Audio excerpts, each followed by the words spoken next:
Chapter 9. Answers by citing the Lord's version.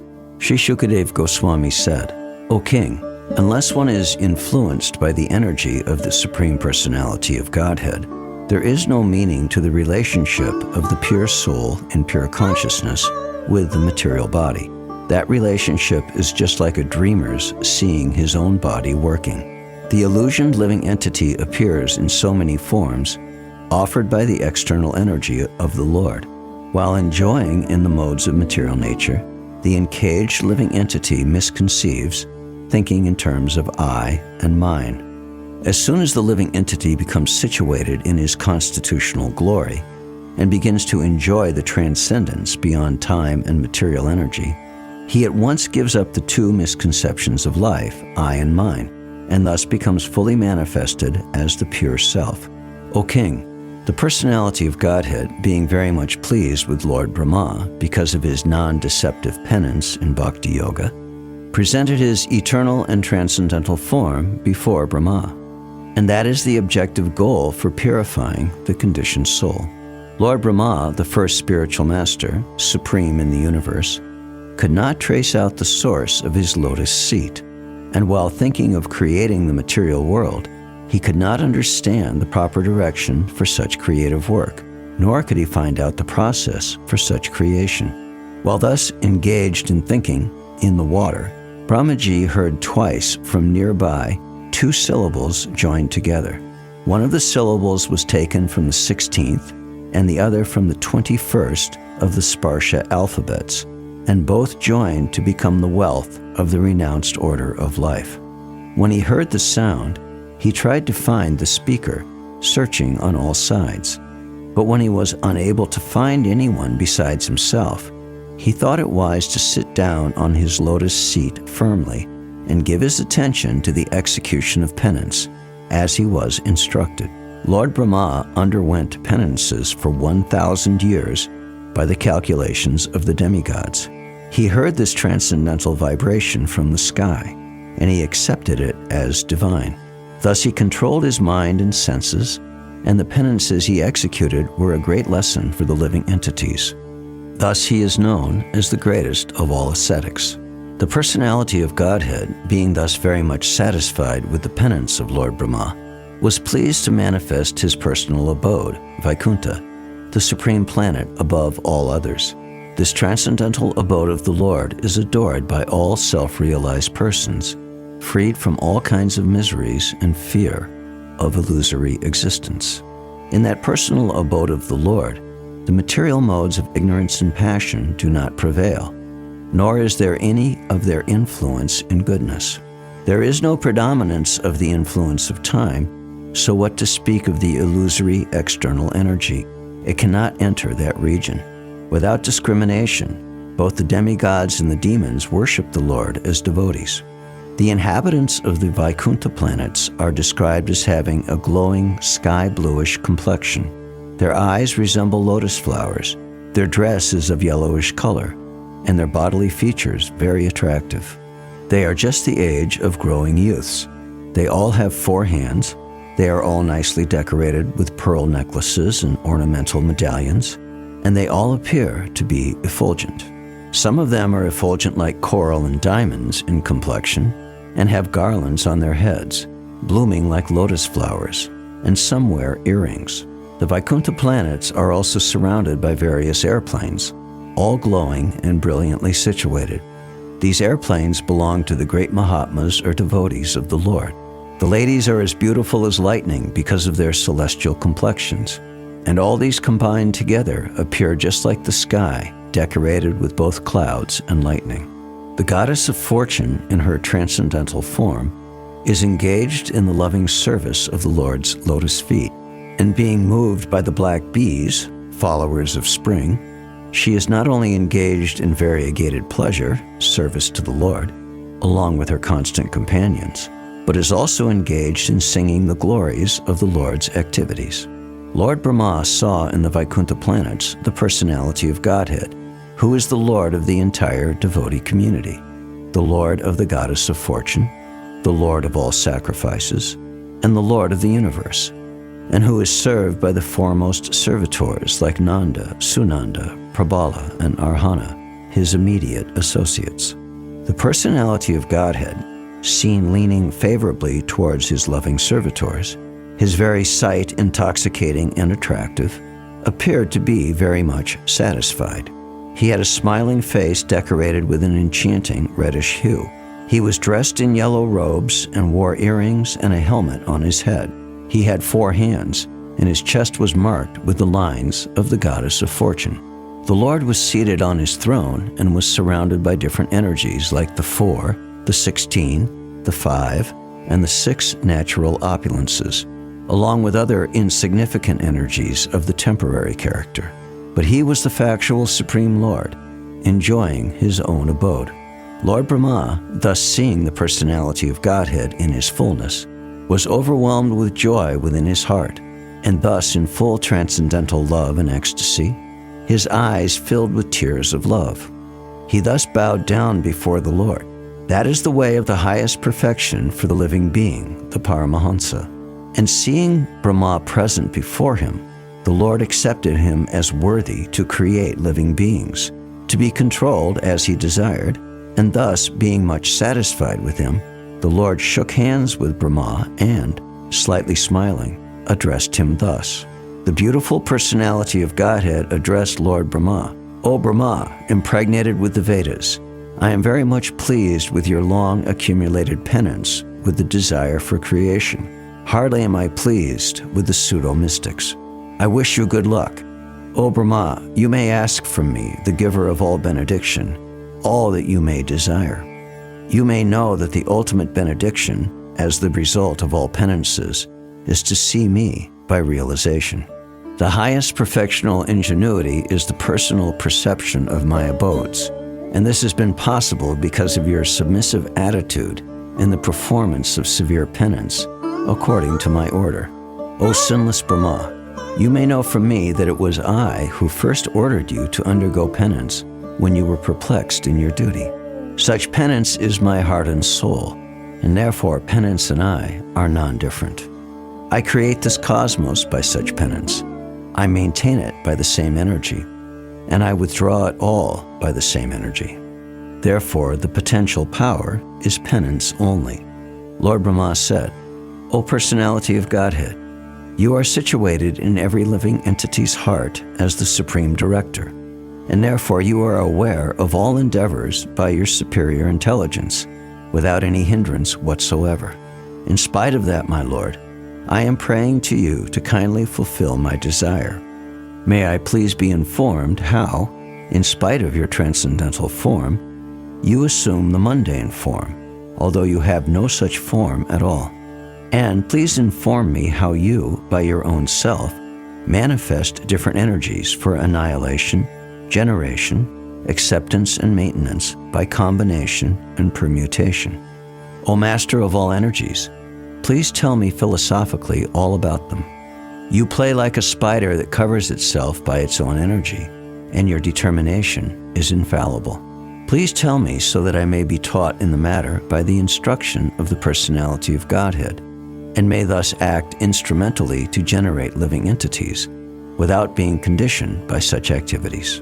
O my Lord, the unborn, you have shaken hands with me just as a friend does with a friend, as if equal in position. I shall be engaged in the creation of different types of living entities, and I shall be occupied in your service.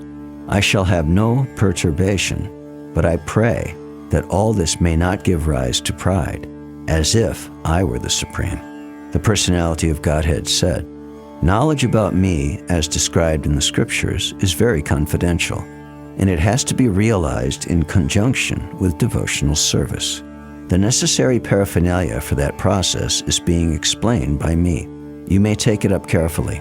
All of me, namely my actual eternal form and my transcendental existence, color, qualities, and activities, let all be awakened within you by factual realization, out of my causeless mercy. Brahma, it is I, the personality of Godhead, who was existing before the creation, when there was nothing but myself.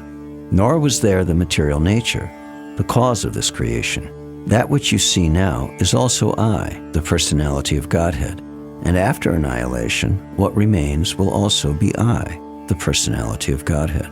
O Brahma, whatever appears to be of any value, if it is without relation to me, has no reality. Know it as my illusory energy, that reflection which appears to be in darkness. O Brahma, please know that the universal elements enter into the cosmos and at the same time do not enter into the cosmos. Similarly, I myself also exist within everything created, and at the same time, I am outside of everything. A person who is searching after the supreme absolute truth, the personality of Godhead, most certainly searches for it up to this in all circumstances, in all space and time, and both directly and indirectly. O Brahma, just follow this conclusion by fixed concentration of mind, and no pride will disturb you, neither in the partial nor in the final devastation. Shukadeva Goswami said to Maharaj Parikshit, the Supreme Personality of Godhead, Hari, after being seen in his transcendental form, instructing Brahmaji, the leader of the living entities, disappeared. On the disappearance of the Supreme Personality of Godhead, Hari, who is the object of transcendental enjoyment for the senses of devotees, Brahma, with folded hands, began to recreate the universe, full with living entities, as it was previously.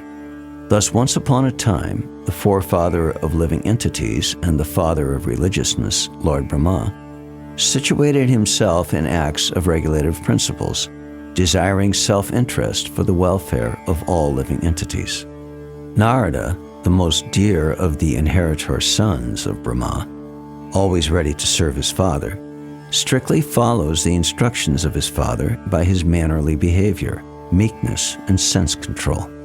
Narada very much pleased his father and desired to know all about the energies of Vishnu, the master of all energies, for Narada was the greatest of all sages and greatest of all devotees, O king.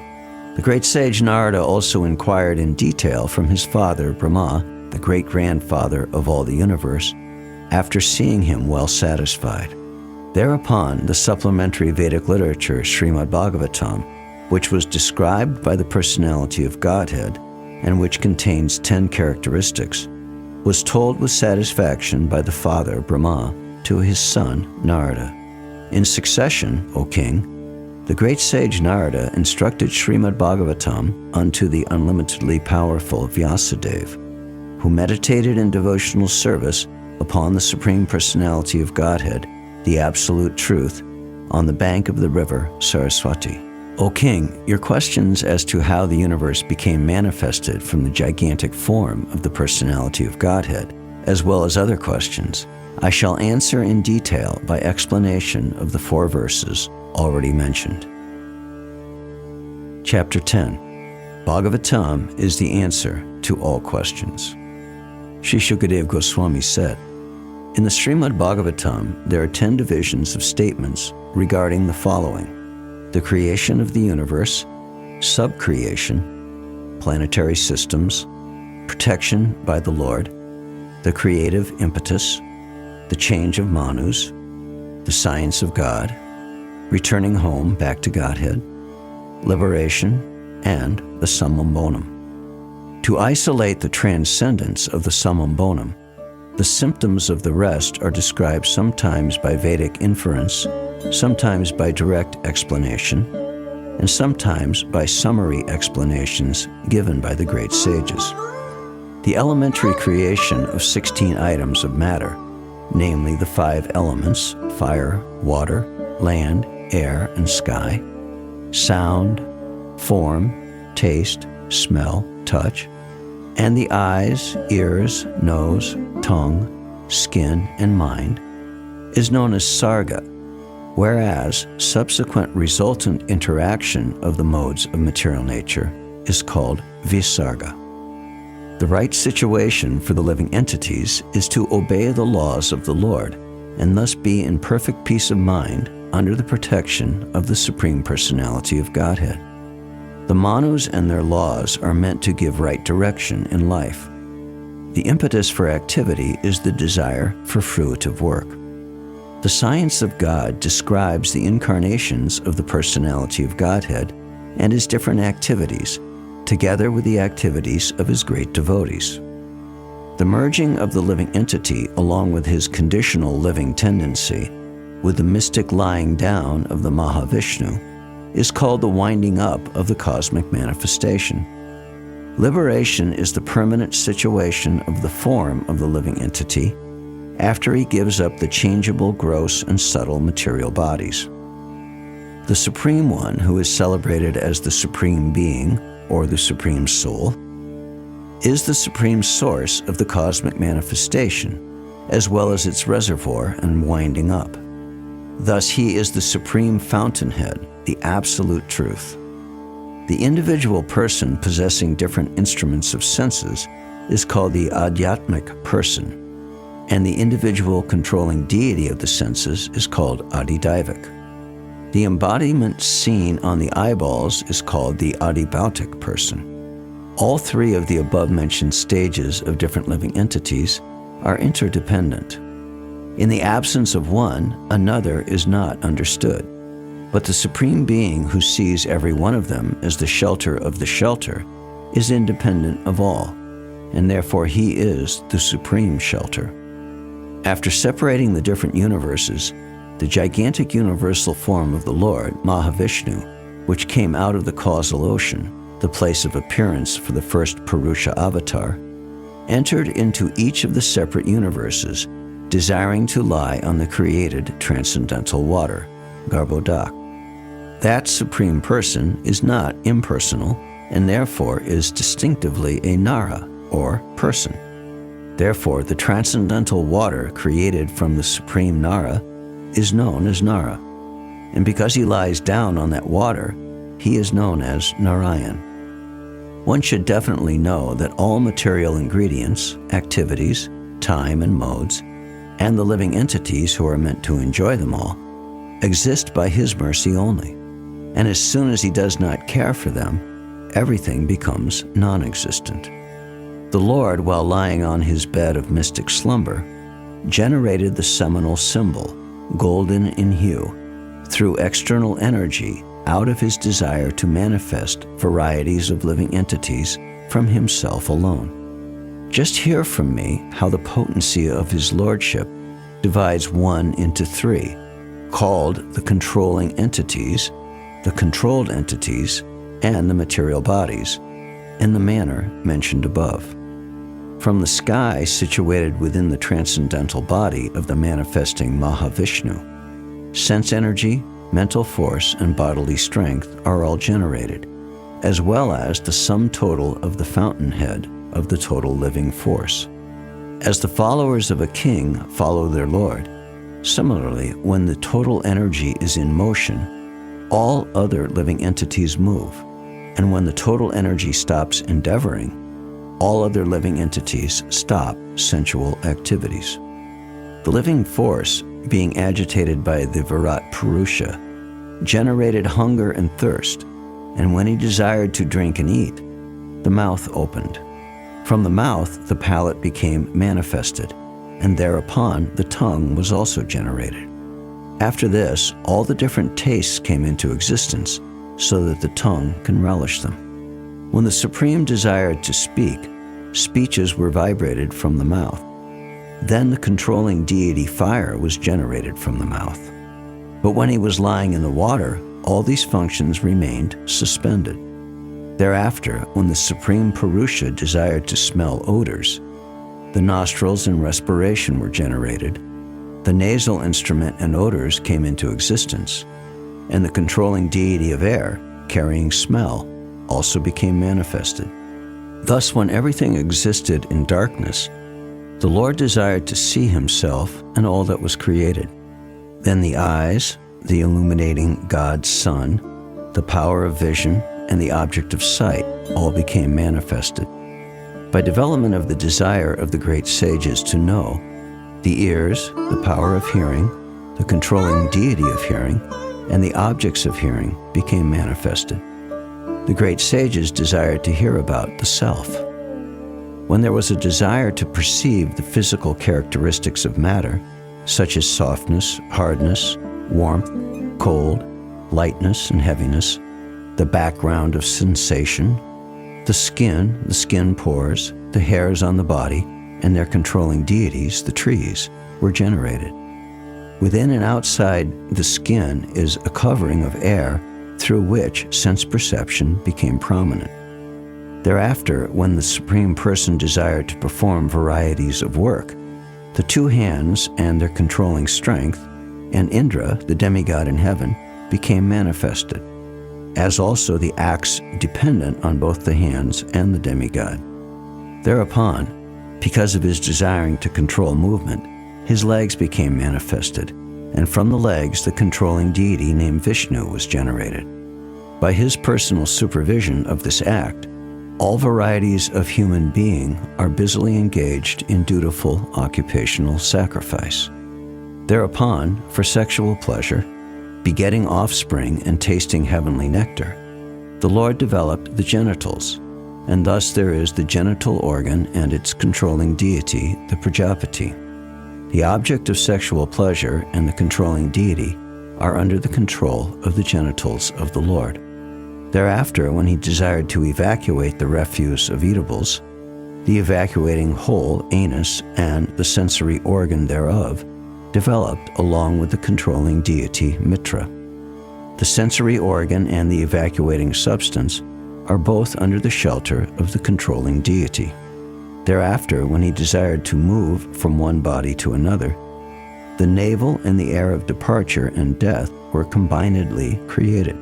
The navel is the shelter for both, namely death and the separating force. When there was a desire to have food and drink, the abdomen and the intestines and also the arteries became manifested.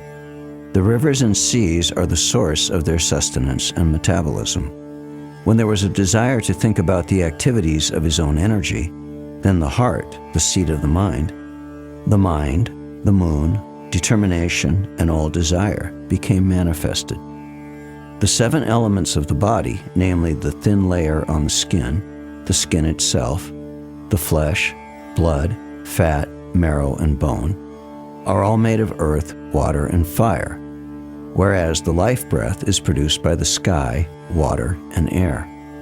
The sense organs are attached to the modes of material nature, and the modes of material nature are products of the false ego.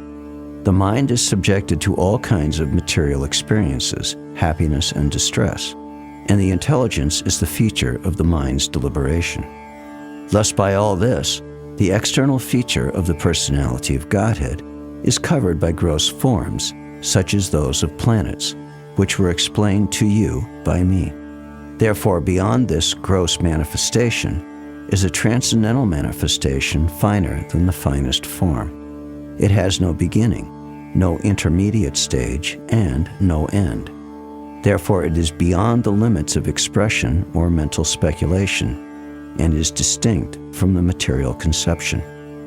Neither of the above forms of the Lord, as just described unto you from the material angle of vision, is accepted by the pure devotees of the Lord who know him well.